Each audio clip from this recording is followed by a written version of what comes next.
Hey guys, welcome back to Pound USD Weekly Analysis by IFX. Guys, last week we were selling this as long as the price was below 1.34009, guys, but the price broke above it and we went on to hit a bullish target which is located at 1.34868.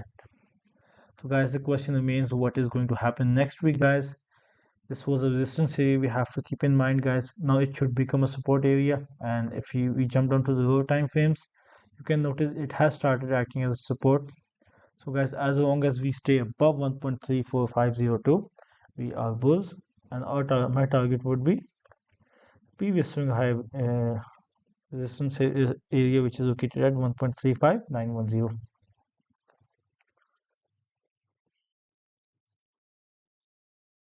And maybe if we have a lot of low liquidity and irrational movements, maybe we could get to see 1.37255. You never know. So there's that, guys. And guys, if we break below this, I think we will be seeing the previous low, which is located at 1.32938.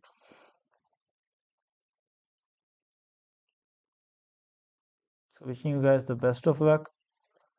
Hope you guys make money trading this pair, and see you guys tomorrow.